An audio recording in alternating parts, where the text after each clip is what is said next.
2000 সালের 26 জুন বাংলাদেশ ক্রিকেটের জন্য এক স্মরণীয় দিন। এদিন বাংলাদেশ দল 10ম টেস্ট খেলুড়ে দেশ হিসেবে আইসিসির সদস্যপদ লাভ করে।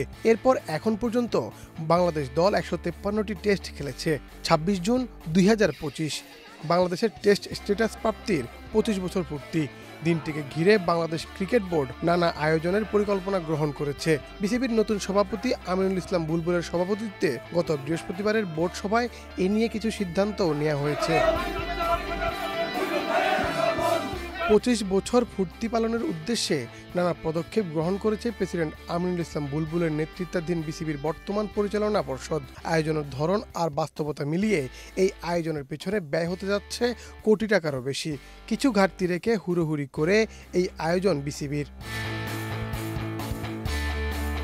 এত আয়োজন, অথচ ভারতের বিপক্ষে প্রথম টেস্ট খেলা দলটিকে নিয়ে নেই কোনো আয়োজন। নেই 25 বছরের সব অধিনায়ক বা সেই বছরে বাংলাদেশের হয়ে খেলা টেস্ট ক্রিকেটারদের নিয়ে কোনো আয়োজন। হঠাৎ এই উদযাপন ও আয়োজনের খবর দেখেই অতীতের মতো বর্তমানে ক্ষমতার চেয়ারে থাকাদের দুষতে শুরু করেছেন ক্রিকেট সংগঠকরা।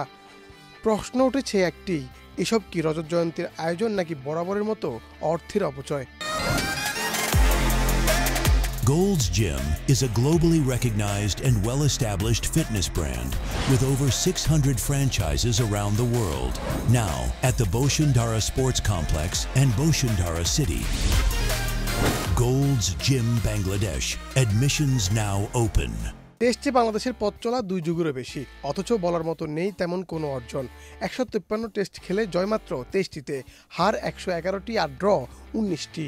টি-20 যুগে অন্ধকারে দেশের টেস্ট ক্রিকেট, অথচ গৌরবময় এই সংস্করণে আরও কতটা সমৃদ্ধিশীল করা যায় তা নিয়ে নেই কোনো আলোচনা। 2000 সালে 10ম দেশ হিসেবে টেস্টের স্বীকৃতি মিলেছিল বাংলাদেশের। সেদিনটা সামনে রেখেই এবার ময়মনসিংহ ছাড়া বাকি 7 বিভাগেই নানা আয়োজন করতে যাচ্ছে ক্রিকেট বোর্ড। বিসিবির পাঠানো সংবাদ বিজ্ঞপ্তিতে বলা হয়েছে 21 থেকে 28 জুন পর্যন্ত বিভাগীয় শহরগুলোতে হবে অনূর্ধ্ব-12 6-a-সাইড ক্রিকেট টুর্নামেন্ট। এছাড়াও কিছু অভিনব কার্যক্রমের ব্যবস্থা করেছে বিসিবি। বিভাগীয় একজন কোচের তত্ত্বাবধানে অভিভাবকদের ক্রিকেটের প্রাথমিক কৌশল ও খেলার মৌলিক ধারণা দেওয়ার উদ্যোগ নেওয়া হয়েছে। স্কুল, কলেজ ও বিশ্ববিদ্যালয়ের শিক্ষার্থীদের জন্য থাকছে নিজ নিজ প্রতিষ্ঠানের পরিচয়পত্র দেখিয়ে পেসার হান্টে অংশগ্রহণ নেয়ার। এছাড়াও প্রতিটি ভেন্যুতে টেস্ট ক্রিকেটের বিভিন্ন ঐতিহাসিক মুহূর্তের ভিডিও প্রদর্শিত হবে, যেখানে দর্শক চাইলেই সেসব দৃশ্যে ধারাভাষ্য দিতে পারবেন।